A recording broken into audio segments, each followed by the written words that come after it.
Olá, estudiosos do direito. Meu nome é Sandro Gaspar Amaral, sou professor de Direito Civil e estamos já na quarta aula sobre alimentos e a nova família. No tema de hoje, o tema da aula de hoje, que é a nossa quarta aula, são os aspectos processuais dos alimentos. Porque até então, ou seja, nas primeira, segunda e terceira aulas, nós tratamos do direito material. Nós identificamos o conceito de alimentos, a natureza jurídica dos alimentos, sob a visão da Constituição de 88, falamos da classificação dos alimentos, as características dos alimentos. Na segunda aula, trouxemos essas hipóteses para os alimentos dentro da relação de parentesco, e aí identificamos quem são os devedores e credores, o que são alimentos avoengos, o que é o benefício de ordem, o chamamento ao processo, o caráter subsidiário. Vimos a questão do abandono afetivo e trouxemos, por fim, o Estatuto do Idoso e os alimentos gravídicos. Na última aula, nós trouxemos os alimentos, a obrigação de pagar alimentos, para o contexto das relações conjugais, ou seja, aquelas nascidas do casamento e da união estável. E aí vimos a hipótese de alimentos indispensáveis, a questão da culpa, se ela deve ou não deve ser traduzida, a questão do divórcio e da separação judicial com os alimentos, a separação de fato e os alimentos. Trouxemos a hipótese do casamento putativo, sempre que houver nulidade ou anulabilidade do casamento. Falamos também da aplicabilidade da união estável, as hipóteses de exoneração e revisão, e terminamos uma abordagem bastante tranquila sobre a questão das uniões homoafetivas. Hoje, o nosso tema, então, se afasta do direito material, sem soltar-lhe as mãos, mas já transitando para a questão processual. Como eu vou instrumentalizar todas essas hipóteses do direito material? Bem, comigo, para estudar, novamente muito bem acompanhado, pela Késia Pereira, pela Patrícia Moreira e pela Yara Lima, que desde a primeira aula estão aqui no estúdio estudando comigo sobre o direito das famílias. Os estudiosos de casa que queiram nos mandar mensagens, lembrem que o nosso e-mail é saberdireito@stf.jus.br. E lembrem sempre, ao nos encaminharem mensagens, de identificar qual é o tema do curso e o professor para quem a dúvida é encaminhada. Esse professor, para esse tema de curso, sou eu, Sandro Gaspar Amaral. Ok? Então, feita essa recapitulação, a gente então começa a adentrar no aspecto do direito processual. Bom, existe o dever de pagar alimentos, ou no caso do poder familiar, já a obrigação pré-determinada pela lei de pagar alimentos, e existe uma inadimplência, ou seja, o descumprimento desse comportamento de prestar esse auxílio, de contribuir para o necessitado de alimentos. Então, o que fazer? Primeiramente, mister a lei própria sobre a ação de alimentos, a Lei 5.478 de 68, Lei 5.478 de 68. Essa lei especial estabeleceu um rito próprio, único, para a ação de alimentos, ou seja, o encadeamento dos atos processuais são especiais na ação de alimentos. O rito é especial. E por que esse rito é especial? Porque é apresentada uma petição inicial na forma dos artigos 2º e 3º, ou seja, obedecem o artigo 282 do CPC, recapitulando. Os artigos 2º e 3º da Lei 5.478 de 68 estão em harmonia com o artigo 282 do CPC. Aliás, 282 e 283 do CPC. Por quê? Há um encaminhamento para o juízo competente, são qualificadas as partes, a causa de pedir é discorrida, é feito o pedido, atribuindo-se o valor da causa e as provas que serão produzidas. Ora, ao mesmo tempo, essa petição inicial deve ser instruída com a prova pré-constituída. Ou seja, se são ação de alimentos decorrentes de relações parentais, a petição inicial deve ser instruída com a comprovação da relação de parentesco, certo? Com a certidão de nascimento ou com documento de identidade, que se possa ali apontar que existe relação entre irmãos, ou então de avô e neto, de pai e filho, certo? Que são credores, devedores recíprocos. Ou então, se for entre cônjuges, que exista a prova pré-constituída, que é a certidão de casamento. O problema versa sobre os companheiros, porque eles precisam ter uma prova pré-constituída para que possam já direto promover uma ação de alimentos. Porque, caso contrário, terão de primeiro ultrapassar o reconhecimento da união estável, para então, reconhecida a união estável, ser instaurado o pleito de alimentos. Uma observação também deve ser feita ao artigo 1º da Lei 5478 de 68. Ele permite que qualquer pessoa requeira alimentos e que a distribuição dos alimentos faça-se após a redução a termo. Como seria isso? Alguém vai ter a serventia de uma vara de família e relata o problema, e após o relato desse problema, é redigida a petição inicial e então é encaminhada à distribuição. Só que temos um problema. A Constituição da República indica que o advogado é essencial para o funcionamento do Poder Judiciário. Não há justiça sem advogado. E, ao mesmo tempo, o Estatuto da Advocacia também estabelece que é fundamental a atuação do advogado. Então, esse parágrafo 1º sofreu uma mitigação. Ou seja, a Ordem dos Advogados do Brasil mantém assistência jurídica às pessoas que não possam contratar um advogado, ou então elas devem procurar as defensorias públicas de seus estados para então ingressarem com ação de alimentos. Houve um esvaziamento desse artigo 1º. Bom, aqui a gente faz uma pausa muito breve. Por quê? Porque na classificação de alimentos, a gente não enfrentou a classificação pelo aspecto processual. Os alimentos podem ser provisórios, provisionais, definitivos, transitórios. E por que eu fiz a pausa? Porque o artigo 4º da Lei 5478 de 68 prevê a figura dos alimentos provisórios. O que são os alimentos provisórios?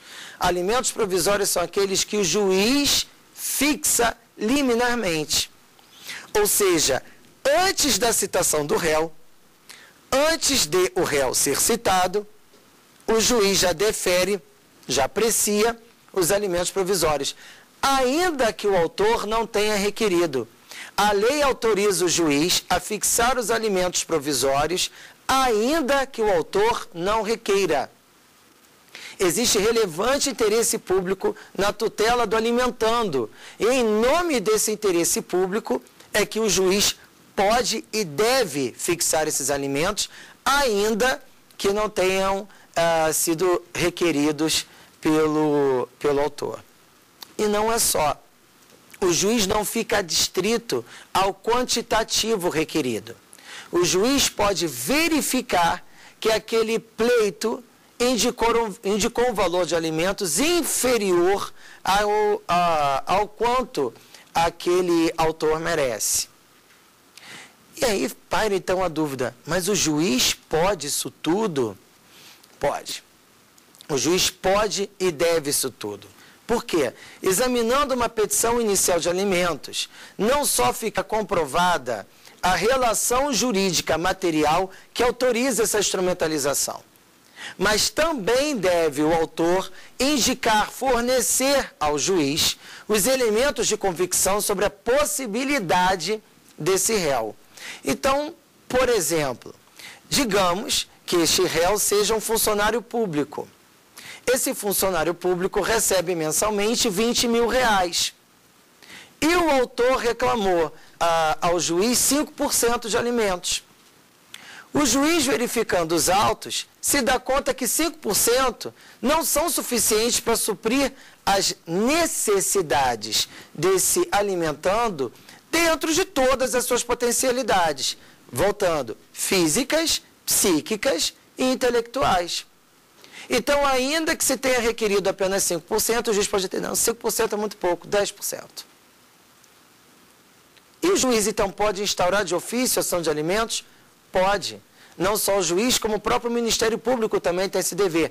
Se os alimentos envolverem interesses de incapazes. Aliás, o ECA é bastante claro em conferir ao Ministério Público a propositura de ação de alimentos para a proteção da criança e do adolescente. Então, há interesse público relevante nesse pleito para se examinar e para se dar ao juiz de maior liberdade de julgamento, para se conferir dignidade a essa pessoa que se põe sob o poder judiciário para então esperar que essas suas necessidades de uma vida digna sejam providas. Ok? Então, alimentos provisórios já examinados, já deferidos, já quantificados, o réu então é citado para oferecer defesa. O juiz, ele deve designar uma audiência a gente chama de ACIJ, Audiência de Conciliação, Instrução e Julgamento. E neste momento o juiz abre a audiência para tentar conciliar o interesse entre essas partes, para que elas se escutem. Até porque as partes conhecem muito melhor a realidade econômica de cada uma delas do que o juiz, que é um estranho à lide.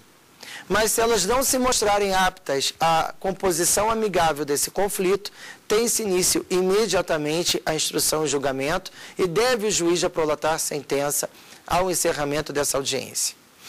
A gente sabe que o Poder Judiciário no nosso país, sob a justificativa de estar abarrotado de processos, muitas vezes nomeia conciliadores para tentarem fazer a composição amigável, e nessa impossibilidade da composição amigável, fica então designada uma audiência de instrução e julgamento. Só que mesmo nessa audiência de instrução e julgamento, dessa vez presidida por juiz, tem de ser empregados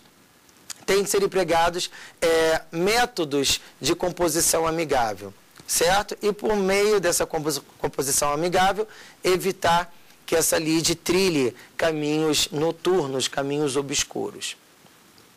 Certo? Isso, ação de alimentos. Ação de alimentos, então, ela versa a entregar esse bem da vida a essas pessoas que deles necessitam. Nesse aspecto da questão de alimentos, do causa, é importante a gente voltar para aquela nossa primeira aula. Lembrem que eu disse na primeira aula, naquele dia eram aspectos gerais. E esses aspectos gerais seriam retomados no futuro de acordo com os aspectos específicos de cada aula. Os aspectos gerais abrem espaço para aprofundamento nos aspectos específicos. E agora nós estamos num deles. Imaginemos a questão da ou seja, alguém vai requerer alimentos, alguém vai postular alimentos. Eu tenho que me preocupar com o artigo 206, parágrafo 2º do Código Civil, que estabelece o prazo de 2 anos para a prescrição dos alimentos? Bom, depende. Se essa ação de alimentos envolver ascendentes e descendentes, enquanto houver poder familiar, não. Por quê? Pelo artigo 197, inciso 2 do Código Civil, enquanto vigente o poder familiar, não há que se discutir sobre prescrição, porque ela não corre. Da mesma maneira, não corre prazo prescricional contra os absolutamente incapazes. Artigo 198, inciso 1. Então, não vou pensar na prescrição da prestação de alimentos nestas duas hipóteses. E não é só. Sempre lembrar que a prescrição do artigo 206, parágrafo 2º do Código Civil, refere-se à prestação. Ela não se refere à pretensão alimentar. Eu posso requerer alimentos até o fim da minha vida, não há problema. O problema está na execução daquela parcela vencida e inadimplida. Eu só posso retroagir até 2 anos, salvo esses 2 casos, do 197, inciso 2 do Código Civil e 198, inciso 1 do Código Civil. Certo? Então, retomando a questão também do pleito da ação de alimentos, a gente deve lembrar que os alimentos são sempre projetados para o futuro. Então, minha mãe me criou e nunca reclamou alimentos em meu nome e ao meu pai. Então, agora eu quero que meu pai pague tudo aquilo que ele não pagou a minha infância inteira. Ele não vai pagar. Não perca o seu tempo pedindo, porque os alimentos são devidos a partir da citação da ação de alimentos. Então, se seu pai passou a vida inteira sem pagar, ele vai continuar sem pagar. Os alimentos não se projetam para o passado, os alimentos projetam-se para o futuro. Qual é o juízo competente para esta causa? Artigo 100 do Código de Processo Civil. É o juízo competente do alimentando, daquele credor de alimentos, do sujeito que reclama alimentos. Mas não existe ação de oferecimento de alimentos? Existe. A ação de oferecimento de alimentos, ela inverte a polaridade. O devedor de alimentos é que é o autor. Ou seja, ele quer chegar na frente. Ele não quer que o credor reclame alimentos primeiro. Ele quer antes oferecer. Ele pode fazê-lo? Pode. O rito será o mesmo da Lei 5478 de 68. Mas se o meu pai for oferecer alimentos, ele vai oferecer pouquinho. Não, de novo. O juiz não está adstrito à quantificação do autor. Se o juiz não está adstrito à quantificação do próprio credor de alimentos, muito menos estará do devedor. O devedor tem renda comprovada de R$100 mil por mês, está oferecendo pagar 500, o juiz pode fixar esses alimentos em 20 mil. Mas isso é um absurdo, está prejudicando, não tem que prejudicar. Porque o interesse aqui envolvido é do alimentando. E cabe ao juiz e ao representante do Ministério Público zelar pelo interesse do alimentando. O problema vai estar em sede de execução. Porque o Código de Processo Civil prevê que a execução do título judicial se faz perante o mesmo juízo que encerrou a cognição da demanda. Traduzindo isso, o juiz que proferiu sentença na ação de alimentos será também o juiz responsável pela execução. A distribuição da execução deve se fazer por dependência aos autos da ação de alimentos. A jurisprudência, o STJ, tem fixado uma mitigação a essa regra se, após o encerramento do processo de conhecimento e antes de instaurada a execução, ocorra mudança de domicílio do credor de alimentos. Se houver a mudança de domicílio do credor de alimentos, aí sim, ainda calcado no artigo 100 do CPC, poderá a execução correr em juízo diverso daquele que prolatou a sentença. Ok? E aí essa execução vai dar início a um outro problema. Mas antes da gente chegar à execução, é bom lembrar da súmula 358 do STJ, que, aliás, essa súmula já foi comentada sem ter a sua identificação apresentada, em razão das perguntas das meninas. O que é isso? Imaginemos que um sujeito seja devedor de alimentos, em razão do poder familiar. O filho dele fez 18 anos. Se o filho fez 18 anos, então está extinto o poder familiar. Poderia esse devedor de alimentos automaticamente encerrar o pagamento da prestação alimentícia? Não. Não adianta ele requerer ao juiz a exoneração dos alimentos simplesmente porque o poder familiar foi extinto. Por quê? Porque não se sabe ainda da real necessidade desse credor. Então, a súmula 358 cristalizou o entendimento da STJ de que não há exoneração automática.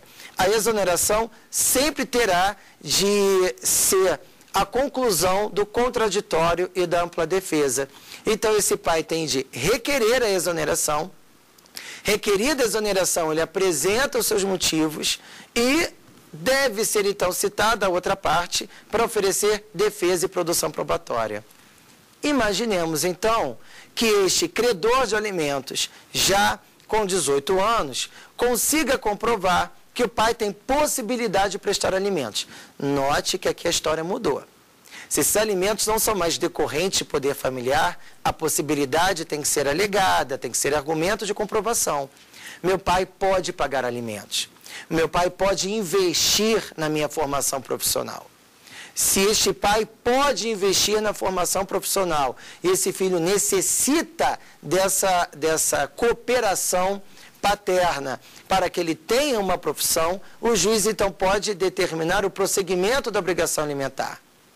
Aliás, pior, o juiz pode até mesmo aumentar o valor da prestação jurisdicional, da prestação alimentar, desde que verifique a possibilidade desse pai em custear os estudos desse filho. E o quanto ele vai custear vai depender dessa possibilidade, certo? Se esse filho vai estudar numa escola militar, que fica numa comarca distante, por exemplo, esse filho quer estudar engenharia no IME, então ele precisa da locação de um apartamento no Rio de Janeiro e ter suas contas ordinárias também supridas. Se esse pai tiver possibilidade, esse juiz pode condená-lo a tal.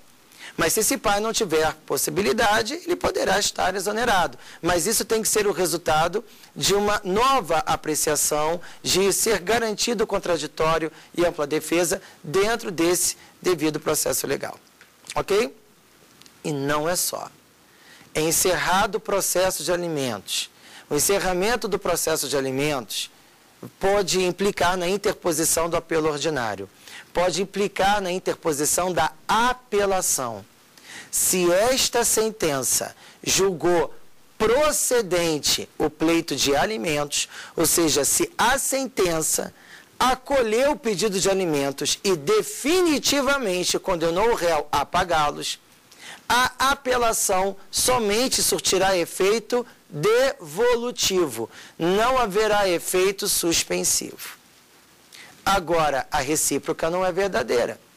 Se a sentença não julgar procedente o pleito autoral, a apelação surtirá efeito suspensivo. Se surtirá efeito suspensivo, significa que aqueles alimentos provisórios continuarão surtindo efeitos. Ou seja, mesmo que o juiz, em sede definitiva, tenha determinado que o sujeito não deve pagar, aquela apelação vai surtir efeitos suspensivos. Aí a gente pergunta, mas agora eu fiquei na dúvida. Por quê? Os alimentos provisórios, eles são resultados de uma cognição sumária, enquanto que os alimentos definitivos são resultado de exaurimento do conhecimento. O sujeito conheceu a causa, ouviu ambas as partes, colheu todas as provas e, exaurida a cognição, pela formação da instrução profissional, ele então disse, esse sujeito não deve pagar. A partir de então, o STJ começa a fazer uma nova construção em cima disso. Primeiro, se os alimentos definitivos fixarem o valor da obrigação em patamar diferente dos alimentos provisórios, valerão os alimentos definitivos. Eles vão retroagir. Não entendi. Se houver essa retroatividade, significa que alguém vai ter que devolver o que recebeu? Não. Por quê? Já que os alimentos têm essa natureza da irrepetibilidade, ou seja, alimentos não se devolvem, uma vez recebidos, não são devolvidos, o que o STJ entende é o seguinte, se os alimentos provisórios foram fixados em R$2.000 e os alimentos definitivos foram fixados em R$1.500, eu vou considerar válido o pagamento dos alimentos provisórios de R$2.000. Qualquer parcela inadimplida dos alimentos provisórios terão de ser pagos em R$1.500. Então, o que os alimentos provisórios não forem pagos, serão pagos pelo patamar dos alimentos definitivos. Se eles aumentarem ou se eles diminuírem. Se o valor for o mesmo, não há problema. Aí a gente chega na questão da exoneração. Se o juiz entender pela exoneração de alimentos e for interposta apelação, haverá efeito retroativo da exoneração, ou seja, se o sujeito estava sem pagar alimentos, pode ele ficar sem pagar por causa do efeito suspensivo? Ora, o juiz disse sentença que ele não tem que pagar, por que então ele tem que pagar os alimentos provisórios que ele inadimpliu? Bom, é porque aqui a doutrina se divide. Em razão dessa finalidade de sobrevivência dos alimentos, em razão de ser voltada à dignidade da pessoa humana, a doutrina especializada sustenta majoritariamente que a exoneração ela só deve surtir efeitos com trânsito em julgado. Então, até então, deve-se manter os efeitos da liminar que concede o pagamento de alimentos, que determina o pagamento de alimentos. Certo? Qualquer entendimento contrário deve estar expressamente previsto na decisão judicial, ainda que na decisão judicial se suspenda o pagamento dos alimentos provisórios. Senão, fica semelhante àquela tutela antecipada concedida na sentença, ou seja, por mais que seja interposta apelação, os efeitos da liminar surtem efeitos mesmo assim. Logo, recapitulando, no silêncio, havendo exoneração, mantém-se o pagamento dos alimentos até o trânsito em julgado. Situação excepcional é quando o juiz expressamente negar essa eficácia à decisão concedida liminarmente. Ok? Daí, quando a gente pensa em alimentos, fixação de alimentos em sentença, interposição de apelação, surge então a outra questão. E se esses alimentos não forem pagos? E se houver inadimplência, descumprimento da obrigação de pagar alimentos? Bom, se esses alimentos não forem pagos, deverão ser executados. A execução de alimentos segue, em tese, via de regra, os artigos 732 e seguintes do CPC. Por quê? Os alimentos formam uma obrigação bastante peculiar, muito diferente em razão da sua origem, em razão da sua natureza, das obrigações civis. Então, existem instrumentos que conferem ao juiz meios coercitivos para forçar o pagamento da prestação alimentícia que não existe nas outras dívidas. Dentre elas, por exemplo, é a possibilidade do desconto em folha. Desconto em folha é possível obrigação alimentar. Só que aqui fica um alerta. É possível desconto em folha da prestação de alimentos, mas não da dívida de várias parcelas inadimplidas.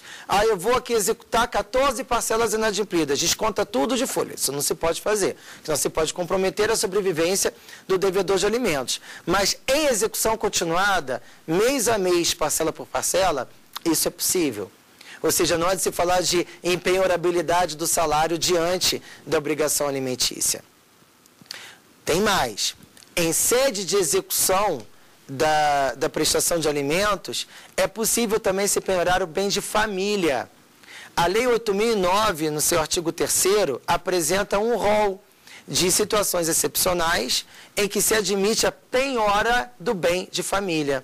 A obrigação de alimentos é uma dessa, em que é possível a penhora do bem de família para saldar o débito alimentar. Não é só. O Pacto de São José, quando ingressou ao ordenamento jurídico brasileiro, veio na qualidade de decreto legislativo, porque era assim até a Emenda Constitucional 45. A Emenda Constitucional 45 passou a entender, não, como se trata de direitos humanos, o Pacto de São José, ele então ingressa no nosso ordenamento jurídico na qualidade de emenda constitucional. E, de acordo com o Pacto de São José, não existe prisão civil, prisão por dívida. E aí foi textualmente eliminada aquela prisão do depositário infiel. Mas foi mantida textualmente a prisão em razão de dívida alimentar. Só que temos um probleminha. Existe uma lei específica, Lei 6.515 de 77, que prevê o prazo máximo de 60 dias para a prisão civil do devedor de alimentos, enquanto que o CPC, no artigo 733, o Código de Processo Civil, no artigo 733, prevê o prazo de 1 a 3 meses. Não obstante as discussões doutrinárias, os nossos tribunais adotaram o prazo do CPC, do 733 do Código de Processo Civil. Então, o juiz pode fixar até 3 meses de prisão por dívida de alimentos. Sendo que o STJ deixa bastante claro que esse patamar acima do mínimo deve ser justificado. Ou seja, não é tão simplesmente em razão da dívida de alimentos que o juiz pode fixar a prisão civil em 3 meses. Ele, para fixar além do mínimo, ele tem que dizer os seus motivos. Por que foi tão grave nesse caso, a ponto dessa prisão ter se tornado algo tão relevante assim e se prender o sujeito por 3 meses. Note-se que essa prisão ela não é satisfativa, igual ocorre nas privações de liberdade do direito penal. Essa prisão ela é um meio coercitivo para o cumprimento de uma obrigação. Então, digamos que o juiz fixe o prazo de 3 meses. Quando que isso vai acontecer? Como que isso ocorre dentro do andamento de uma execução de alimentos? Bom, primeiro é instaurada a execução. Via de regra, essa execução ela decorre de um título judicial. Se ela decorre de um título judicial, o executado não é citado. O executado ele é intimado. Mas a intimação não é para oferecer impugnação. A intimação, na forma do 733, é para que ele apresente sua justificativa no prazo de 3 dias. Ou seja, esse executado tem que narrar ao exequente e ao magistrado os motivos pelos quais ele está inadimplente. Ou ele vai provar que não está inadimplente. Olha aqui, eu paguei sim, eu fiz só que nesse depósito dessa conta bancária. Então, nessa conta eu fiz o depósito. Se eu fiz o depósito de alimentos, eu não estou devendo. Isso causaria a extinção dessa execução. Ou então ele pode ter feito um pagamento superveniente. E esse pagamento superveniente serviria para a extinção dessa execução. Lembro a vocês para não se admitir a compensação. Eu não estou devendo 3 meses de alimentos ao meu filho porque eu mandei ele para a Europa. Isso não é argumento. Não se pode fazer compensação de prestação alimentícias com outras benesses, com outras liberalidades. Certo? Mas pode ser apresentada justificativa? Pode pagar tempo tão somente. Apresentada a justificativa, em nome do contraditório, até porque a justificativa é um fato novo, tem que se abrir prazo para a manifestação da outra parte e o juiz vai decidi-la. Se o juiz entender que a justificativa é improcedente, ele concede um prazo inafastável para o pagamento daquela dívida exequenda. Se a dívida exequenda não é paga, aí então esse executado pode ser preso pelo prazo de 1 a 3 meses. Situação típica de fórum. Esse sujeito foi preso. Ele está recolhido em cárcere. Nesse momento, surgem irmãos, as namoradas, a mãe, os colegas, todos querendo pagar aquela dívida. Ou seja, eles cotizam aquela dívida, se unem e pagam. Como é que se deve fazer isso? Se requer ao juiz a expedição da guia para fins de depósito, a serventia entrega essa guia, o depósito é feito judicialmente e então o executado demonstra que ele efetuou o pagamento. O juiz então deve ouvir a outra parte, se ela dá por quitada aquela execução, se ela dá por quitada aquela execução, ele antes de mandar expedir o alvará de soltura, ele tem que entrar em contato com a Polinter para saber se algum mandado de prisão correndo contra aquele executado. Se o Polinter expede-se o mandado, o alvará de soltura, é então encaminhado para a Polinter, o alvará de soltura, e também para a instituição em que ele se encontrar. Então, notem a burocracia que envolve a libertação do devedor de alimentos. Em algumas cidades do interior, estatísticas mostram que a maior parte das pessoas presas em delegacias de polícia que não tiveram seus cárceres ativados ainda, são devedores de alimentos. Certo? Bom, se esta situação ocorre, se a lei prevê tantos instrumentos para a execução de alimentos é porque percebe enorme relevância na manutenção da vida digna do credor de alimentos. Meninas, alguma pergunta? Sim. Professor, quantas vezes é possível uma mesma pessoa ser presa por dívida de alimentos? Ótima pergunta, Patrícia. Aliás, para variar, não vou responder a Patrícia de uma vez só. Vou estender ao máximo a tua pergunta. Primeiro, a execução ela tem o seu próprio andamento. E a gente sabe que a realidade dos nossos tribunais atualmente é que esse andamento é bem mais lento do que nós gostaríamos que fosse. Significa que, se há uma execução, é porque existe uma inadimplência. A inadimplência da prestação foi a causa do ajuizamento dessa execução. Então, quando é instaurada a execução, já havia inadimplência. Só que, enquanto há o trâmite da execução, novas parcelas vão sendo inadimplidas. Então, o Poder Judiciário entende que devem ser contabilizadas nessa execução todas as parcelas que vençam durante o seu andamento. E aí, digamos que essa pessoa é presa. Esse sujeito é preso. Ele foi preso e pagou o valor que ele devia, ótimo. Agora, se ele não paga, ele foi preso pelo prazo máximo, 3 meses, e ele não pagou nem as parcelas anteriores ao ajuizamento e nem as parcelas que venceram ao longo dessa execução. Ele pode ser preso de novo? Eis a pergunta da Patrícia. Não, não pode. Porque se ele for preso de novo, significa a adoção da prisão perpétua no Brasil. Porque quem não paga a prestação alimentícia por causa de 3 meses, não vai pagar em 6, não vai pagar em 9. E já ficou bastante claro para as pessoas envolvidas nesse caso, ou seja, para o juiz, para o promotor de justiça, para outra parte, que a prisão não foi um meio coercitivo eficiente para a obtenção do pagamento. Ou ainda que seria, o sujeito realmente não tem como pagar. Então, para as dívidas vencidas nesta execução, não caberia nova prisão. Pode ocorrer uma nova prisão se é efetuada a privação da liberdade. Com essa privação de liberdade, ele paga os débitos relativos até esse determinado momento e, num tempo futuro, ele se torna inadimplente de novo. Então, a hipótese, novamente, é prendê-lo. Mas, se a prisão não se mostrar como meio eficaz para o adimplemento dessas prestações, ele, então, não vai se admitir uma nova prisão, sob pena de instaurar-se no Brasil a prisão perpétua. Certo? Késia, Yara. Professor, a execução de alimentos, ela pode atingir direitos trabalhistas e FGTS?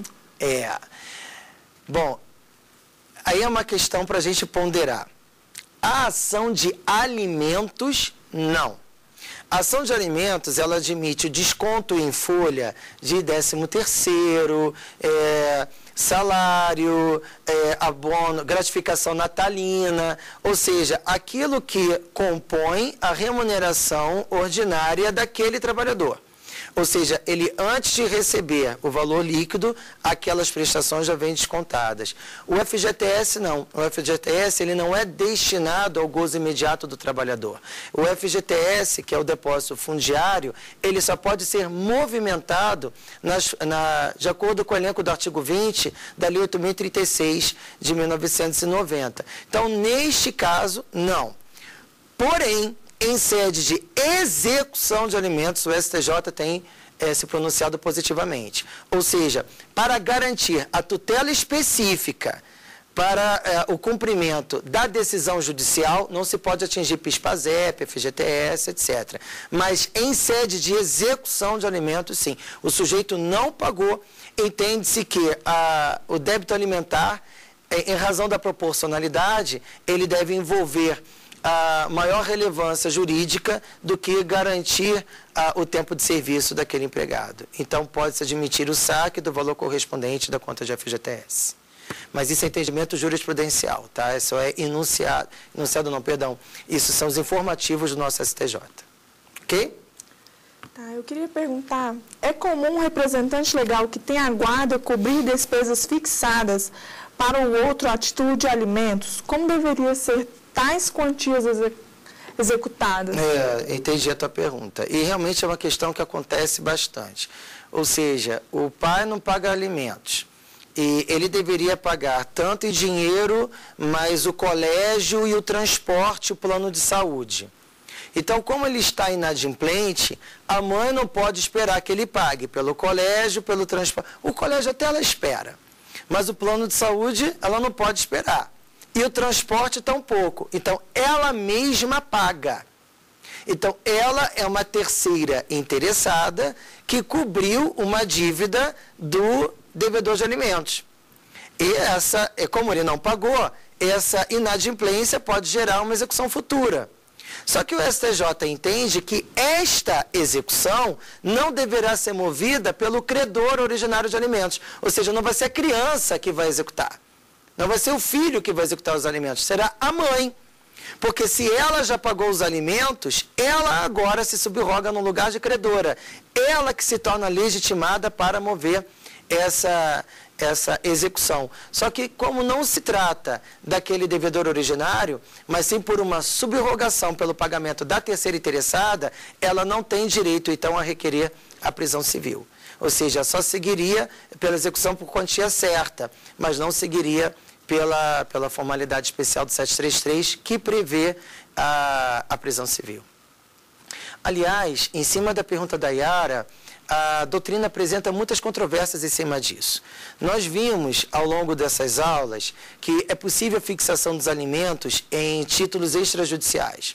Por exemplo, na segunda aula, quando nós falamos da Lei 10.741 de 2003, que é o Estatuto do Idoso, no artigo 13 se prevê um título executivo extrajudicial, que é o acordo de alimentos celebrado entre o idoso e seus familiares, diante de um promotor de justiça ou de um defensor público. Esse título poderá mover uma execução de alimentos, poderá fulcrar uma execução de alimentos, se houver inadimplência. Qual é a grande novidade? Até então, a inadimplência decorria de um título judicial. Fosse esse título judicial os alimentos provisórios da lei de alimentos, ou então os alimentos definitivos, ou mesmo os alimentos temporários, mas sempre uma decisão judicial. Agora não, agora o título é extrajudicial, ou seja, ele não é produzido pelo Poder Judiciário. O mesmo poderia ocorrer naquele divórcio que a Lei 11.441 de 2007 autoriza a ser feito em tabelionato de notas, ou seja, o divórcio extrajudicial. Isso porque eu já estou considerando a emenda constitucional 66 ter eliminado a figura da separação judicial do Brasil. Então, haveria uma derrogação da Lei 11.441 de 2007, porque ela prevê separação ou divórcio em tabelionato de notas. À luz da emenda constitucional 66, a gente passa a ler só o divórcio.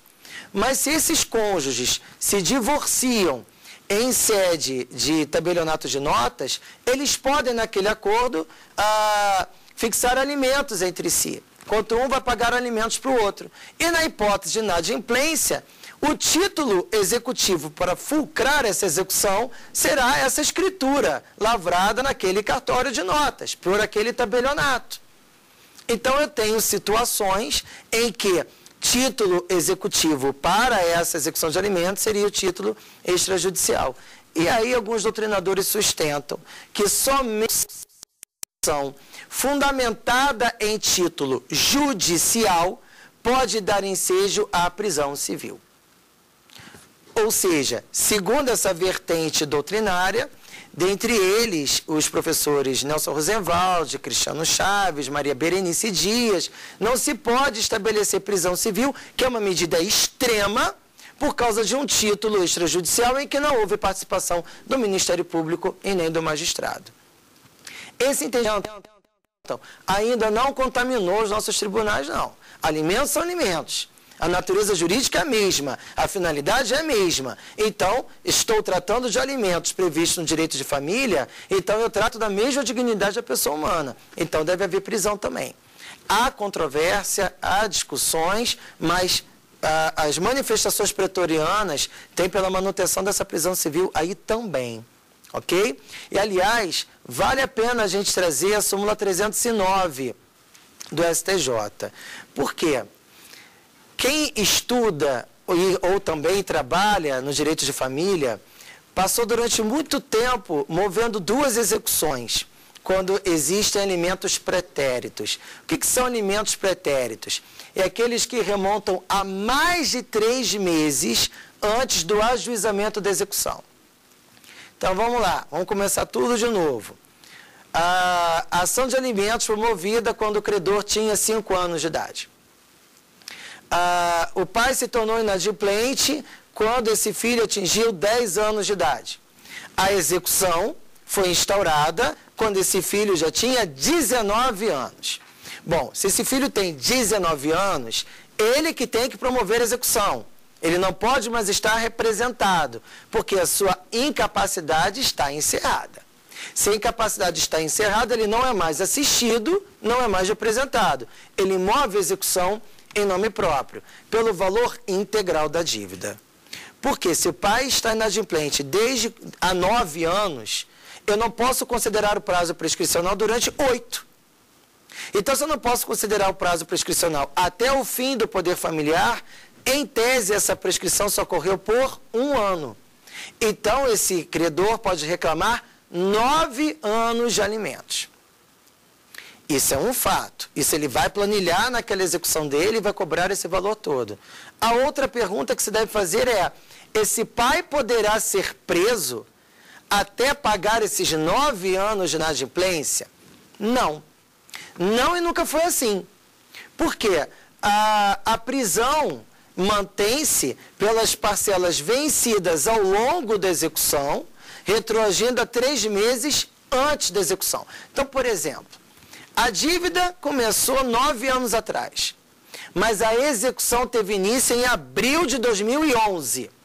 Se ela teve início em abril de 2011, esse sujeito poderá livrar-se solto se pagar as parcelas referentes a janeiro, fevereiro, março de 2011, ou seja, 3 meses antes do ajuizamento dessa execução, e as parcelas que foram vencendo ao longo da execução. Se ele paga a quantia correspondente a janeiro de 2011 até a data do pagamento da dívida, ele livra-se solto, mas isso não prejudica a execução. A execução ainda pode penetrar o patrimônio desse executado, certo? Só não pode mais mantê-lo preso. E por que isso? Bom, somente os alimentos recentes admitem a prisão, porque a prisão é uma medida extrema.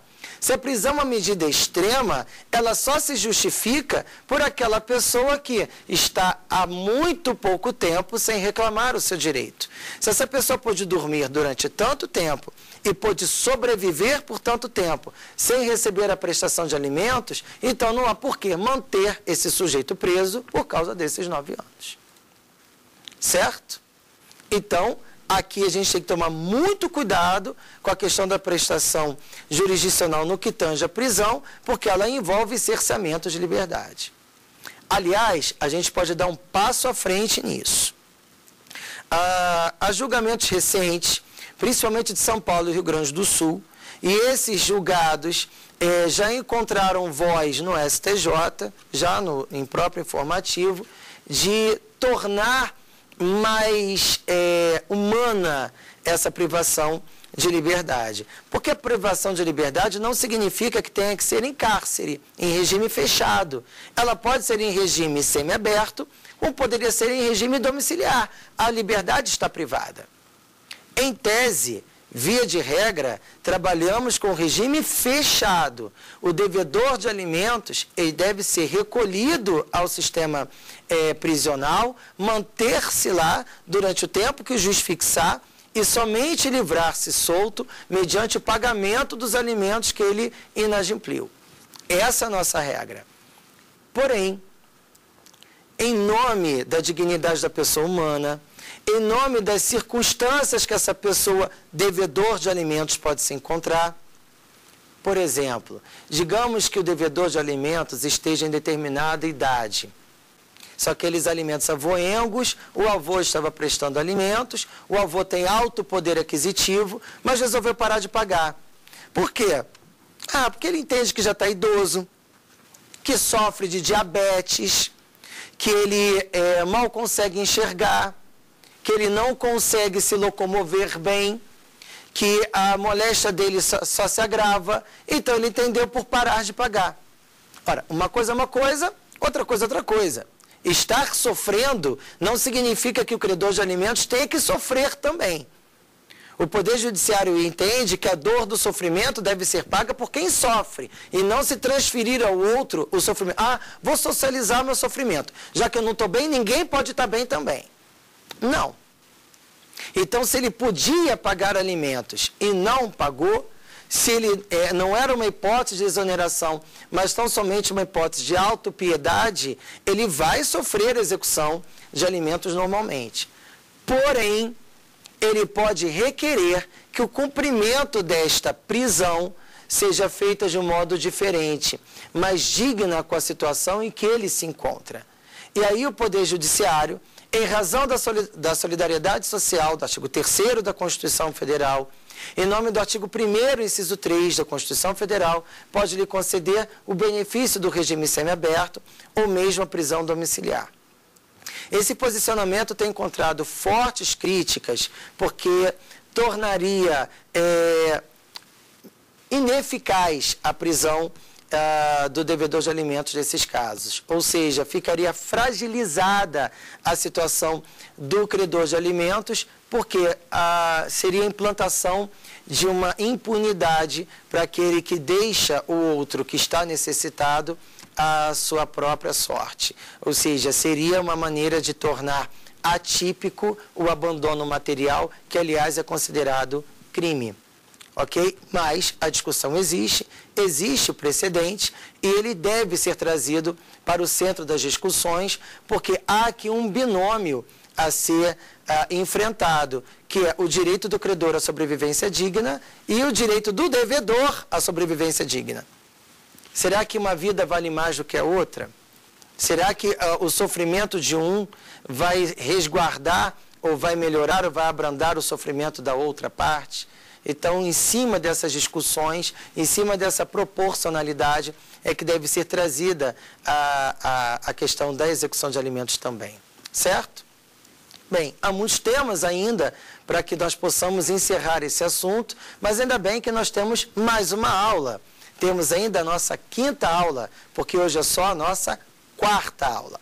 Hoje nós tratamos da ação de alimentos, dos alimentos provisórios, dos alimentos definitivos, dos alimentos transitórios ou temporários, do rito da ação de alimentos e de aspectos relativos à execução de alimentos. Certo? Na próxima aula, nós vamos falar das ações de Estado, dos alimentos provisionais, da diferença deles para os alimentos provisórios e das discussões sobre parentesco, família, casamento, união estável e alimentos. Eu lembro a vocês que o nosso e-mail é saberdireito@stf.jus.br e quem quiser rever as aulas é só acessar www.youtube.com/saberdireitoaula, ok? Não deixe de assistir a nossa última aula para que então possamos encerrar esse tema que tanto move a nossa sociedade e as nossas vidas. Até lá.